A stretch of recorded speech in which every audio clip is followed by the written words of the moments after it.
Hello, everyone. I'm Zeynep from Istanbul Fringe Festival crew, and today we are together in the panel Being an International Artist in Performing Arts. And we have participants from all around the world, I would like to say. And today's topic is really about give some elements to emerging artists who seek to find an international circulation, funding, etc., in the international art scene. Because being an artist, basically, in the global age requires inventing economic models to sustain the creation, finding opportunities for international circulation through festivals, artist residencies, and international funds, and being an artist as a creator is not enough, but artists have to be their own managers, their own producers sometimes. So we would like to enhance this dialogue and peer-to-peer learning and share experiences of artists who are invested in these kind of international networks and fundings. And I would like to introduce our participants now. So I'll start with Elza Kurer. Hi, Elza. She is a performer, a director from Women's Move, based in Switzerland. And in last year's Istanbul Fringe edition, we had our show, The Sense Maker, which was one of the favorites of the audience. And it's really glad to see you back again, Elza. Erkan Yanıksoy is one of the co-founders of Tiyatro Bereze in Istanbul. He's a performer and also he's part of Mishmash Collective based in Denmark. And I think he's in Denmark now, by the way. Pietro, he's a director, and last year in festival we had his show Wreck, the List of Extinct Species, as an opening show in Sabancı Museum. Great to see you again, also Pietro. Fatih Gençkal, he's one of the co-founders of the initiative A Corner in the World in Istanbul. He's a dancer, director, and I would really encourage everybody to go visit the website of A Corner in the World. And talking of peer-to-peer experience and sharing, he initiated this great series of exchange between artists about how they keep going in every sense in the period of Corona. And Erkan and Fatih are also advisory board member of Istanbul Fringe this year. Sasa, she is the international producer of Resident Island Dance Theater based in Taiwan. Last year, Resident Island Dance Theater participated to Istanbul Fringe with their show, The Factory, again, one of the favorites of the audience. And this year, you can still watch their show, Lost in Grey, in Istanbul Fringe's YouTube channel. And Emre Yıldızlar, who I just lost sight now, maybe he's reconnecting. Hi, Emre. So Emre normally takes part in our events as the co-artistic director of the festival, but today he'll be wearing his hat of an international performer who's a member of different companies and did lots of festivals. So I would like to start with maybe Elza, you can start about a brief description about where did you participated, which festivals did you take place, artist residencies, if you like to talk about them. Where have you been? Yes, sure. So with the Sensemaker, actually, I really traveled quite a lot. Probably also because the show is just a solo show and it's the technique is really easy. So I went to last year to the Edinburgh Fringe Festival, to the Fringe Festival in Finland, the Gothenburg Fringe and Stockholm Fringe in Sweden, to the Istanbul Fringe, of course. Then I went to Ukraine as well, to the Gogol Fest. And I was supposed to go to the Brighton Fringe and the Prague Fringe this year, but it will be for next year, hopefully. So yeah, this show has traveled a lot. But I suppose, yeah, a great part of that is because it's such an easy show to tour, because we also have other projects that are duets or group shows, and they tour mainly in Switzerland or nearby countries, but yeah. Mm-hmm. Great. Arkan, and you, I think you're in Denmark now, actually. No, I'm back. No, you're back. You're just I'm fine. in Istanbul. Great. Yes. And maybe you can talk about your experience. I think it's especially Denmark that you participated to a festival, then traveled a lot. Yes, actually, because in Denmark, the Cultural Institute is very active in many countries, and they, I think, they opened Cultural Institute in Istanbul also 3 years ago. They have Cultural Institute from São Paulo to Beijing, a lot of countries. And they have a very good system that they have a lot of festivals also, that they are like showcases, and they invite many festival organizers from all over the country, all over the world. And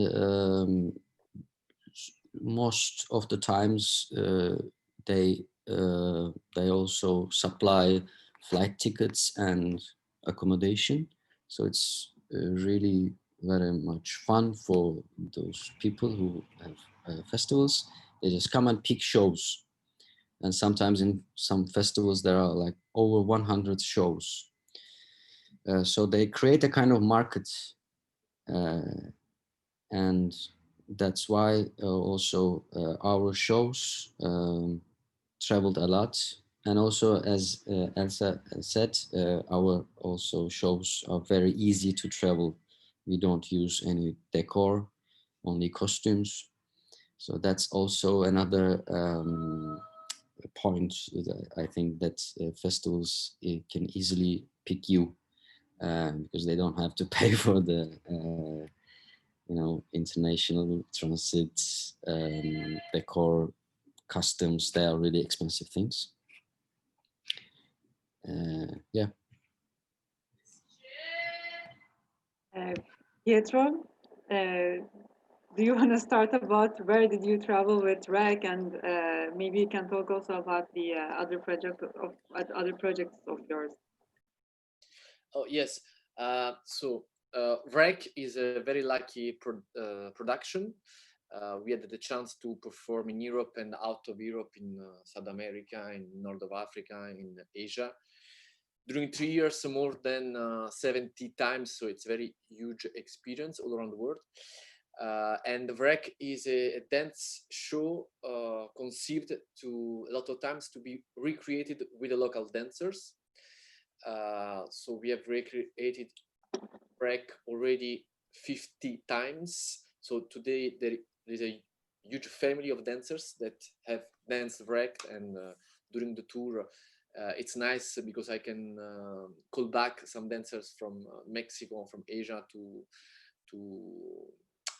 do the tour in Europe, for example. I like these dimensions. That was possible before the coronavirus.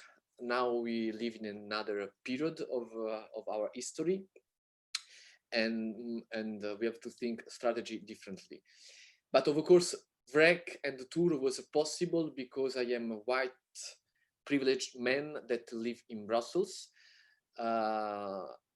Behind me there is the Fédération Wallonie-Bruxelles and Wallonie-Bruxelles International, two national institutions that one of the aim is to promote culture, Belgian culture abroad.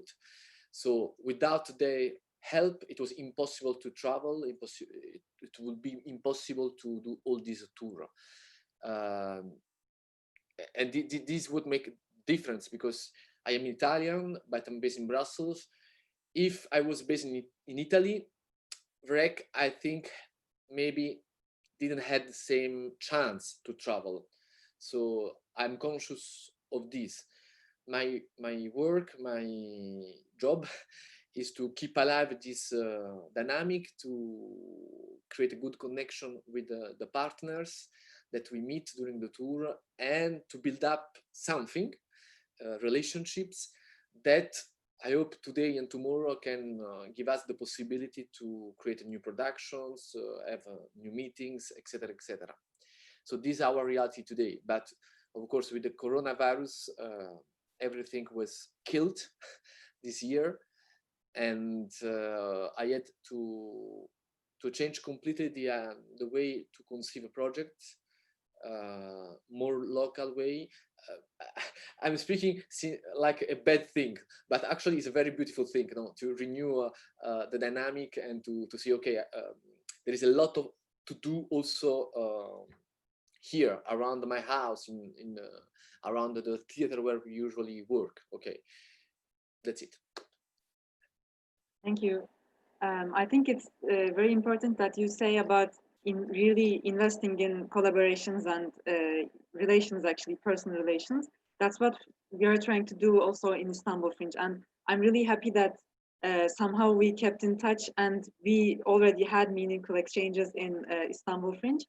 And the idea is to really create this international artist community also in interaction with our audiences. And also talking about being privileged, etc. I think there's this tendency in like every art scene, in performing arts scene too, being a bit stuck in the European possibilities, European festivals and fundings.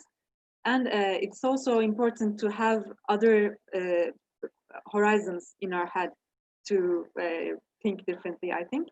And I would like to continue with Fatih, because I know that Fatih, for example, is invested in the networks in North Africa and Middle East, also as a circulating performer there, but also in their festival that they had in A Corner in the World. A Corner in the World introduced the emerging artists of this part of the world in Istanbul scene. So Fatih, maybe you want to talk about this a bit? You're in mute. Unmute myself, yes. Well, as you're saying, I mean, the main idea behind the festival that we created in 2015 is to go up beyond this international network of performing arts that's very, very much European based, at least in this part of the world, more or less. And we are always seeing shows that are coming from Europe, mostly in the bigger festivals. There are not many festivals anyway, but and we wanted to really, we were actually curious about artists and processes and mobility within Turkey's vicinity, within the Turkey's neighboring regions, the Middle East, particularly the Balkans, North Africa. And we started the festival because we had some contacts from these places. I mean, I was personally, as a performer, had met a lot of people from these parts of the world in other festivals in Europe. And when we spoke with these people, for example, a dancer from Iran or performer from Syria, they were, we met in a festival in France or in Germany, and we would just talk, and they would tell me that they'd never been to Turkey with their works. And although it's like a neighboring country, it's much easier to go to Europe and perform in Europe and build relations with Europe than it is with Turkey. So we wanted to really address this question and of how these networks are formed and what can we do to create more mobility within this part of the world. And it's basically, we started the festival with close to no budget, just asking friends we personally knew to come and perform and really spend time, stay in my place, in a friend's place, to make a work in Istanbul and then perform it for our festival. And also we included some local works also in the festival. And in the second year of the festival, which was 2016, we started applying for funds, mostly, actually exclusively international funds, because there were no funds that we could possibly get in that time.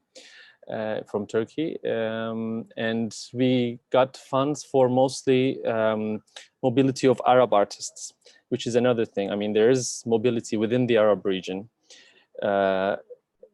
in the closed Arab region for the mobility of Arab artists also to Europe.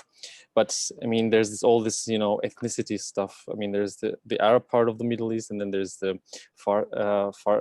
Farsi, Iranian, and then there's others, you know, within the Arab world, there's also divisions and stuff.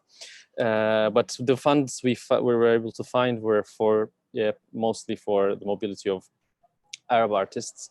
And also the funds that were coming from like Institut Français and Dutch Institute, because we also had some artists based in Europe. And that's mostly the support that we got. And that's mostly where people turn to for bringing international works to Turkey. And when, I mean, Erkan and Pietro are speaking about how it's privileged to be in Brussels or in Denmark, how the cultural office is working. It's, I mean, obviously we don't have that here. I can clearly say, and that's then we are always in the position of, you know, struggling to find, create the environment that should normally be created by a public authority, for example, probably. We are the ones who are actually trying to create this environment for our work to be seen, for our work to continue. And that's what basically we are busy with to do something in Turkey. Because right now, when you do each festival for us, each time, unless you have an commercial sponsor, which is really hard to get because theater and dance is reaching very small number of people, it's you're back to zero every time. So you apply to funds again, you create the conditions for it to happen, and then okay, then comes the artistic part, then you can start programming and stuff, which is really hard. And I don't know right now how and when we can do the next festival. Also there's pandemics and stuff, but outside of that still it's hard to do. But I mean, as if I go back and see, talk a little bit about, maybe it's too long now, but we can go on to this other issue of festivals maybe from here. I mean, that's the reason I started to become a programmer, a curator, or an international festival maker, is because as a performer and as a maker, as a performance maker, I was not finding the opportunities that I needed so much. And I felt the need to create them myself somehow, not myself alone, but with people. And I needed to create these networks somehow. And that's how I started to make this festival. I mean, I'm not a trained cultural manager or anything. As many of us, we're learning. Maybe Emre will talk about that too. We have to do this for ourselves and for our peers. And that's how it goes for me. Yeah, I think that's what I can say for now. Thank you. I'm totally sure that it resonates a lot with you, Emre. And yeah, us neither, we're not cultural managers, but we had this need to find something that we will create for ourselves, for what we want to see in Istanbul, actually. And maybe we can continue with you, Emre, also in that perspective, but as a performer, what festivals have you been in? Yeah, maybe I can start with my performing experiences. And so I studied in Brussels in a physical theater school, and then I was the founder and co-founder of 2 different companies there, mostly with Compagnie Dupont. We have traveled a lot because we have created, as you said, and as you can imagine, we have created a duet. So like 2 people, not many people. This is a big point, I think, also in like profiting the opportunities of traveling with your show. We had only 4 boxes to travel with, but actually it was a big problem still. And I think the best idea is just to travel without, 4 boxes. And we, like, in Portugal, I had to construct them like on my own in the morning of the show. So that can cause some problems as well. And so we had this show, Hayali, it means imaginary in Turkish. And we traveled I've been to Stockholm Fringe as well. And I've been to Greece, in different festivals in Greece, in Athens Fringe Festival, and in Zagreb, and in Portugal, in Porto, and in Mexico as well, with the same show. And we created another show with this company, but with different artists, Curve, also in Portugal, because we won a residency there in a international street theater festival of Santa Maria. And I think the biggest advantage was to have less people possible on stage and on the backstage, because this is also a big question. If you're making a production, you always need other people to help you. And also less scenery possible, less settings possible. And then, of course, we did everything on our own. I was the one mostly looking for all the opportunities on different websites, platforms, even on Facebook and other websites. Like I was just Googling dancing opportunities, like traveling opportunities for artists. Like every keyword that you can imagine, you just type it and you find something and you look for it. So as a performer, I wouldn't like to do that. And I would like to focus on what I'm doing, actually. But of course, we have to do it. And we're learning a lot with that. And this was I think, starting point for me as well to imagine a Fringe Festival in Istanbul. I had this idea for the first time in Stockholm in 2017, when I was in Stockholm Fringe. And when I came back, I just looked for it. And actually, no one probably even imagined to organize an Istanbul Fringe Festival in Istanbul. So I just contacted some Fringe directors that I met in Stockholm. And they told me that, well, go for it. It's a movement and let's do it. That's how we started also organizing Istanbul Fringe Festival. But yeah, as you said, Fatih, we actually wanted to do it for ourselves mostly.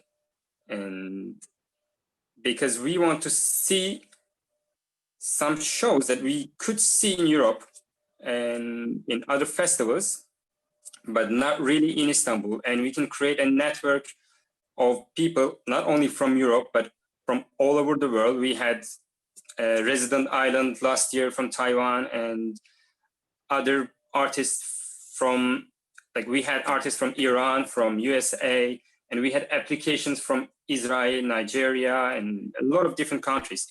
So I think this is also kind of our duty to go for it, to do that, to consider our profession as an international profession. That's what I can say. Thank you, Emre. Safa, so maybe we can continue with you, and you can tell us a bit about where did Resident Island Dance Theater travel? In which festivals did you show your work? And afterwards, we'll all talk about how you guys prepare and do that. Okay. Hi. I agree with, the work is more simple and you can be more chance to travel, especially with the Fringe. But like last year, the factory, actually we have 6 dancers and plus a lot, 2 moving platforms. So actually it's extra work for everyone in the dance company. But because we do believe the performing would be very impressive.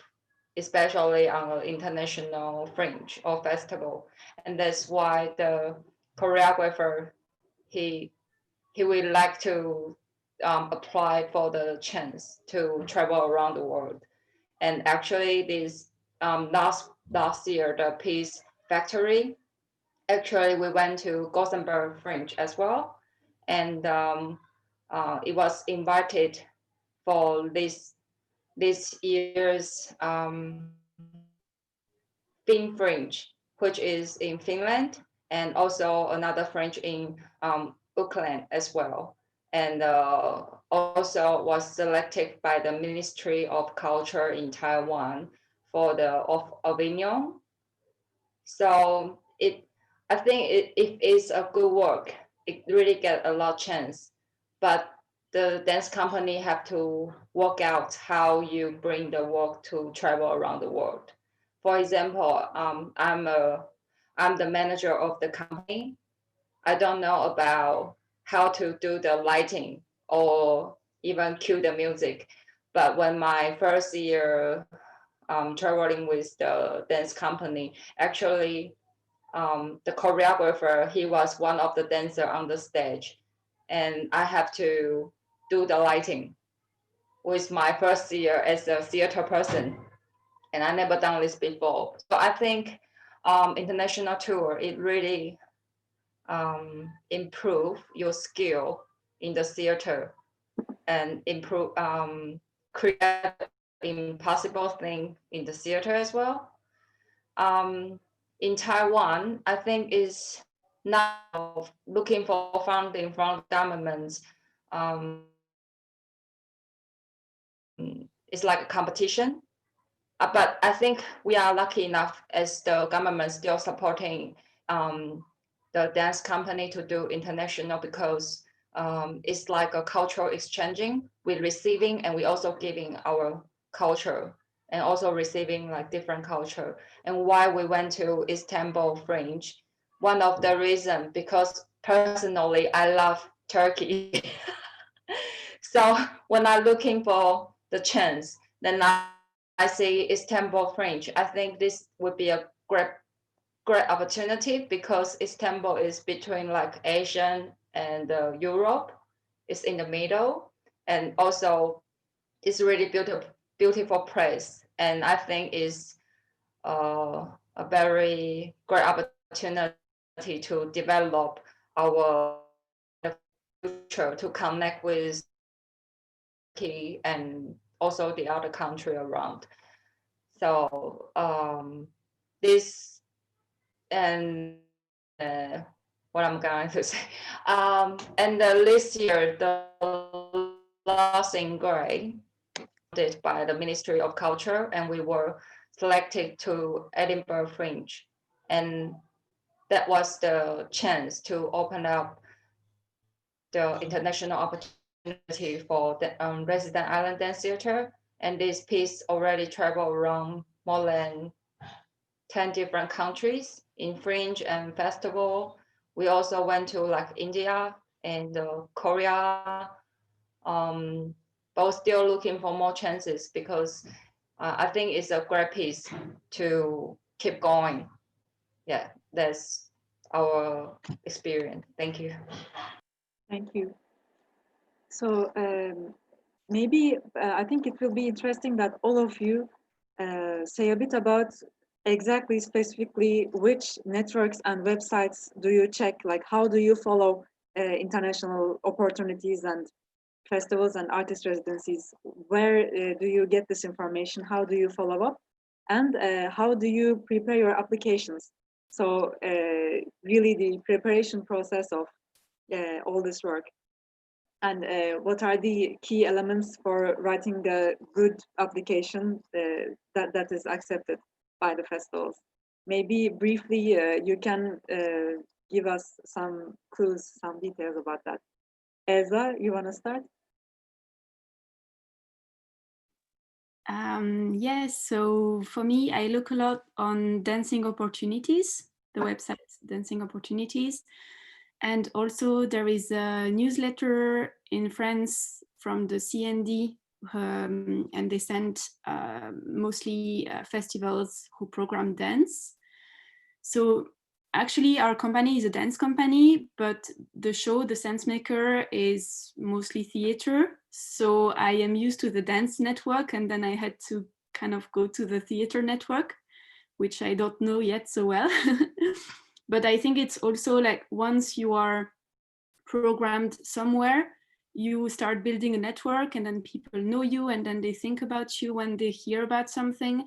And I think that this is one of the most important things to understand, is that it's really hard to start, and it's really hard to find your first programmings and the first time that you can perform. But the more you do it, the more you find other opportunities. So yeah, I think it's hard to in the beginning, but you have to keep going on, and to keep hope that you will have more and more shows if you just keep applying. So that, and also I think for the application form, to keep in mind that the festivals and the programmers, they receive hundreds or sometimes even thousands of applications. So it's, even if they have the best meaning in the world, they will mostly not be able to look through all your file. I remember when I applied for the B Festival in Birmingham in 2017, they received 1,000 applications, and they looked at everybody's video like throughout. And I think you guys also did it, to look at all the videos. And in the Gothenburg Fringe, they also did it, but it's not like that all the time. So I think it's your mail has to be really strong, and has to explain very shortly and very well what the show is about, like what's the duration of the show, or like key information, and also like the first pages of your file. And also, if you have a strong teaser, it's a good idea to have, because it can catch the eye of the person, and then they can go on watching. But this is what I heard a lot also from theater directors, that sometimes, I mean, they just, I was lucky that on that precise day, the secretary didn't have a lot of things to do, and then she looked at the mail, but it's also a matter of luck, and also not to wonder every time what is wrong if you are not selected, also because of what I said, because it's a lot of applications. So just keep trying until it works. So yeah, and also for funding applications in Switzerland, I think that we are pretty lucky with the money there. Like, there is a lot of money for culture, but it's a bit tricky, because they give you money if the festivals give you money as well, or the theaters give you money as well. So it's this rule of the more money you have, the more money you have, and the less money you have, the less money you have. So it's always hard to tour in small festivals who don't have the means to pay you, because if they don't have the means to pay you, it's the moment you should receive funding. It should be important to have funding, and it's the moment that the public and private foundations give you the less money in Switzerland. So for example, for me to tour The Sensemaker, it was a financial risk to do it, but I decided that it was worth it. Also because it was just myself and really easy to tour. But I think that yeah, it's also a hard choice sometimes, because you can put yourself in that financial risk, but you can maybe not put 7 dancers in the same financial risk. So yeah, it's a matter of choice. Talking about the importance of the videos, I would like to get Emre's points of Istanbul Festival.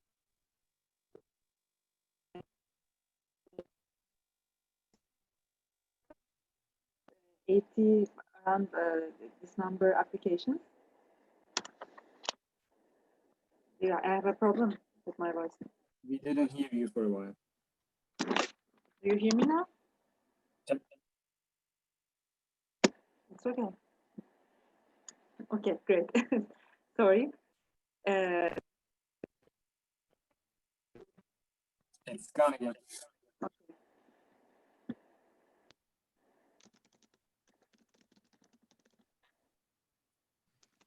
When you only ask questions, it works. Okay. I was about to say, Emre, you can tell about videos.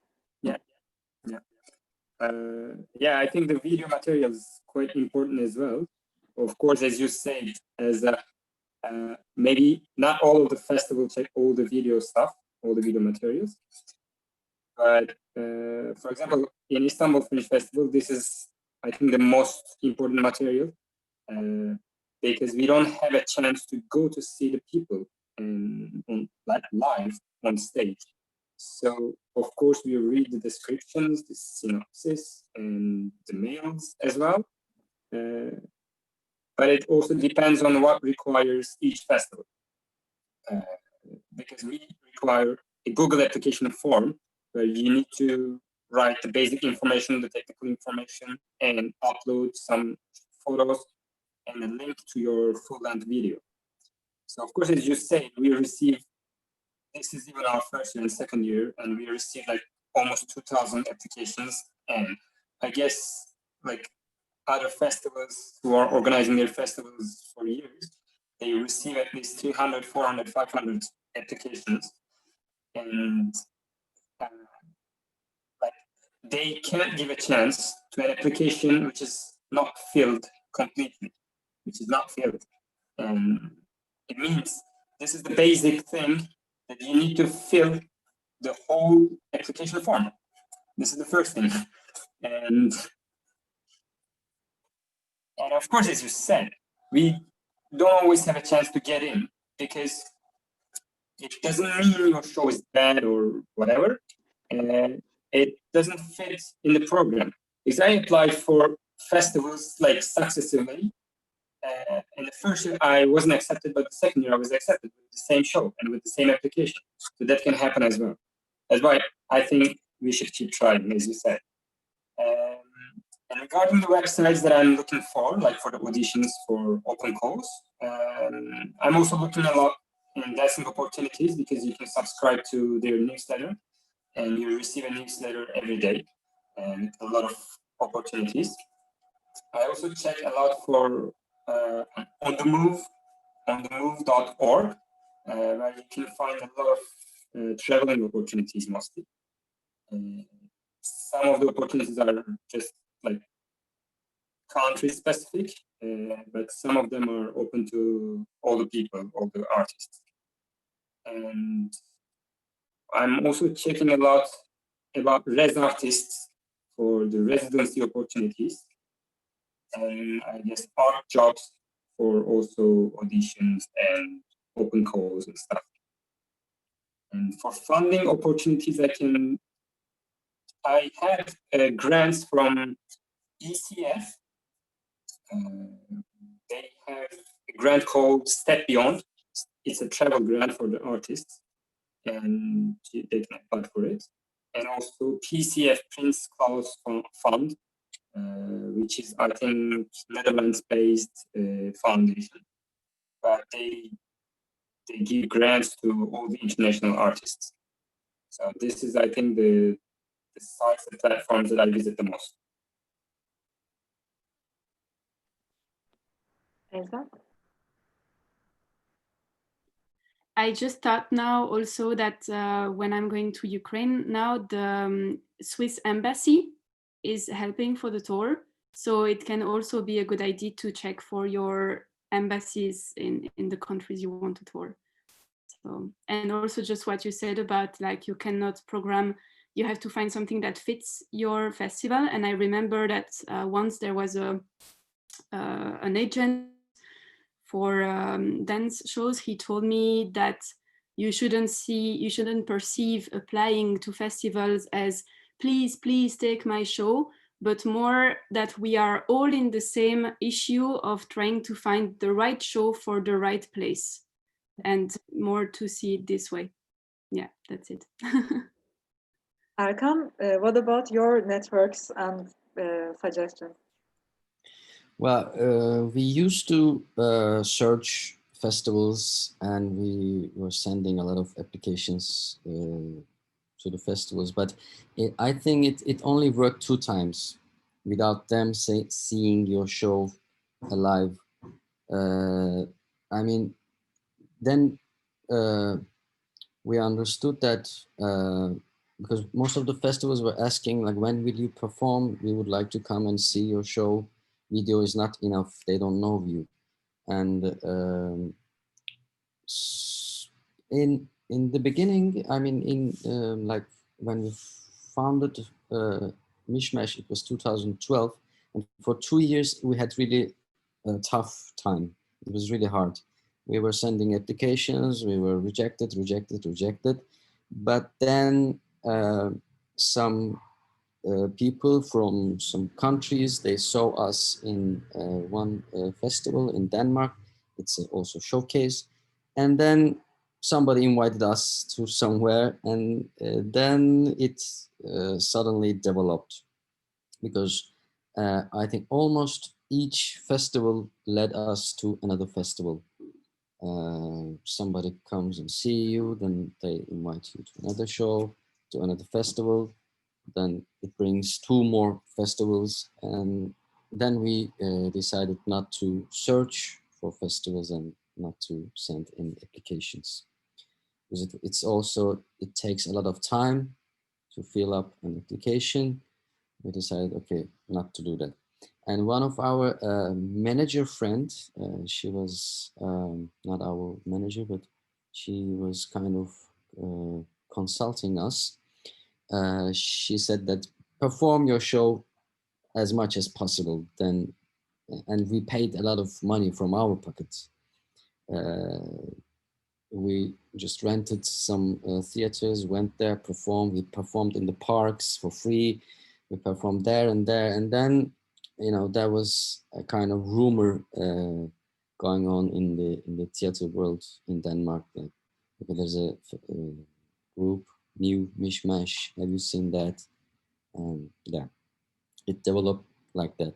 And for Bereze, it was much, of course, harder. It was because once you are invited for a festival as a Danish company, then Danish state supports you a lot. Even though in our company we have only one Dane, rest is not Danish, but they don't care, and they see it as you just promoting Danish culture in a lot of countries. But for Bereze, it was mostly, it all worked with some relations. You go to a festival as an observer or as a teacher, you just run a workshop, then you meet one person there, and then you create a kind of friendship, and then you see their show, they come and see your show, and then there's a mutual interest. It develops like level by level, and then you say, okay, let's try something. We had our collaborations as Bereze, mostly without any funding. We were going to, let's say, Germany, and staying at our friend's house, and they were coming to our place when they travel to Turkey. Yeah, only maybe 2 collaborations were funded. Other collaborations were just, and we didn't care about it. Actually, we didn't. We had we had so much fun together, and not only in the rehearsal room, but also outside of the rehearsal room. That we said, okay, we would like to have time together. Also, we had artistic interests, mutual. So we made it. Yeah, I think it's the case for all of us doing what we do despite all these circumstances. Thank you, Erkan. Yeah. And Pietro, what are your networks that you would like to share with us? Yeah, absolutely. In my experience, there is a huge dense community internationally that you can find, you can define, you can identify. For theater is more complex, in my experience, to really find an international community or network. But also, VREC was supported and selected by the Airwaves network, that is actually an annual selection of 20 artists that after I have the opportunity to participate to a showcase. Airwaves is made by 37 partners, European partners. But what I found really interesting is that it's not only Europe, I mean, the political and geographical Europe, but they were really clever to, from the beginning, invite professional people, festivals from Taiwan, from Japan, from China, from Hong Kong, from Mexico. So for us was an opportunity to meet not only Europe, but to meet the world. So I think it was very good platform for us. But I would like to say something, and Airways for me, it's a great idea that represent Europe in the idea, okay, Europe has no borders in a way, no? And in my work, it's important for me to go out from Europe and to meet other culture, other artists. So for me, it's important that art is a way to work with other people and not to meet other people because I'm selling a product. In this idea, it's very important to think about the promotion of your show from the beginning, from the first step, from the moment you have the idea of do something. And that moment, I mean, you start to build up your network with the residency in your city, in the country you live, etc., etc. But I think to give a value to those first step is very important.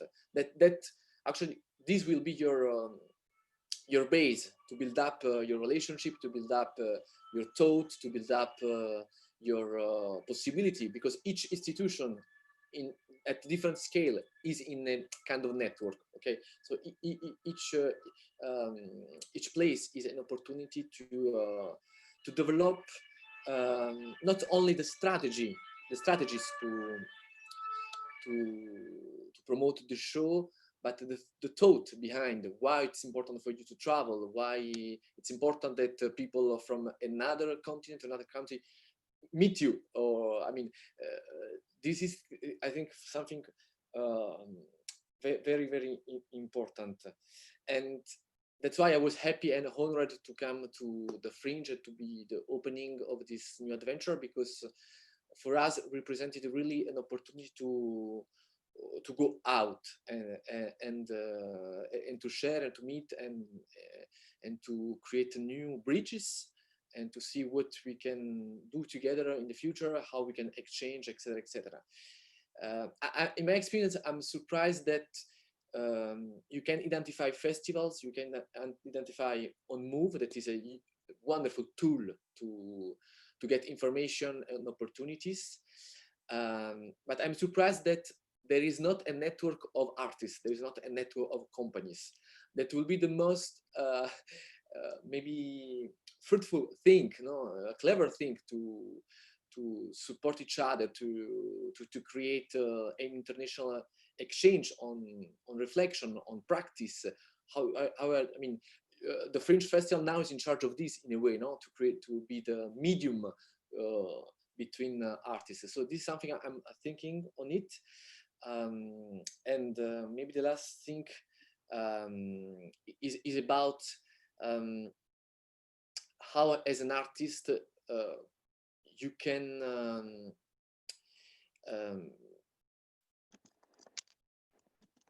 can share what are you doing. And today we have, I mean, very easy tools it's very important. I mean, I know that Facebook is really my press office in a way, and also the place where I get a lot of information. I heard about Fringe Istanbul from Facebook. That's why I'm here now today. So instead to be in this kind of a schizophrenia, to try to apply to millions and millions of applications, that in my experience was a really tiny success. I mean, the percentage of success in this dynamic is really tiny, is small. You feel that you have to do it to answer to your feelings. Maybe you feel guilty because you are not promoting, you are not touring, you are not doing so. You have to fill the empty space in a way, and it's normal. It's really normal, but it's, for me, it's really schizophrenia. I mean, so to find, okay, which are my bases and what does it means for me to go to work out of my city. I think this is the first question that each time I try to remind to myself, okay, but how this new project should go out of the theater, in another theater? Why? I mean, really why? Maybe because I'm used to conceive the project really connected to realities and local realities. Of course, I hope that they have a universal meaning, you know, a universal power of to be a metaphor for everybody. But I'm afraid to say, okay, now I have something. Yeah, let's sell to everybody. I mean, it will be really not the good nature of things in a way. Thank you, Pietro. As we are going a bit short of time, I would also like to leave the floor to Fatih and Sasa to have their insights about the subject. So Fatih, ground is yours, and I think it will be interesting if you can tell us like specifically which networks, for example, would you suggest for artists who would like to get involved in the artist networks in North Africa and Middle East in particular? Yeah, well, I mean, there are obviously a lot of festivals and networks around this region. I mean, and it's also a shifting context because, for example, in Lebanon, there was one of the biggest festivals of dance in the Middle East, the Beirut International Platform of Dance, but it's no longer happening. And also before all the crisis and the explosion in Beirut, they had to stop. I mean, it's kind of a hard thing. I mean, it's mostly you are, again, I mean, I think many things have been said here, so I don't really have too many things to add. For this part of the world, I mean, what resources I'm looking for mostly is like some funds from Mufradat and AFAK, for example. We can put these links maybe under the YouTube page at some point. And also, I mean, it's a matter of mostly creating, as Pietro was saying, I mean, maybe your show doesn't need to go abroad. I mean, maybe you don't want it to go abroad. Maybe it's something that you didn't meet for this. It doesn't mean that it's a better show if it's going abroad or if it's a less of a value or anything. But I mean, to be able to understand, you have to be on the outlook for like all sorts of different opportunities. Like, for example, from the US consulate, from the Dutch embassy, from the Goethe Institute, from French Institute. You can also look for funds from these places. They sometimes have different openings for open calls for different projects that you can fit your project within specific things for something that you've never thought you would.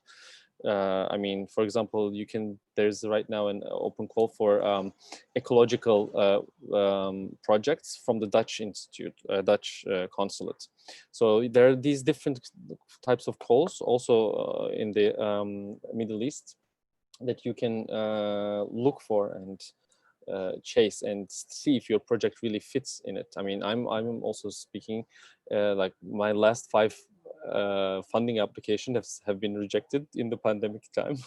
And I mean, we're also like speaking as if we are in normal conditions now, but there is the pandemic has changed a lot the whole picture, I think, in a way, because now everybody's like every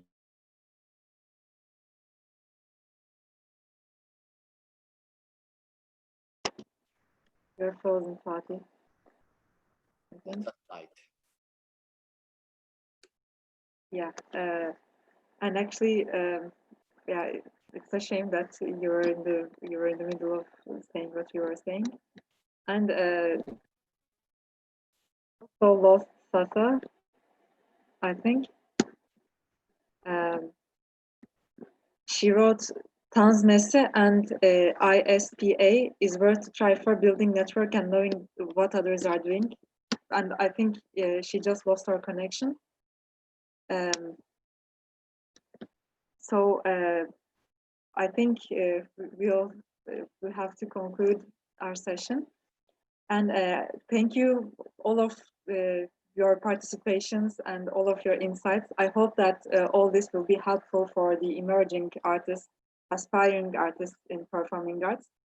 And I also would like to say the very idea of organizing these panels is to reverse the closing effect of Corona, that it's difficult to leave our frontiers now.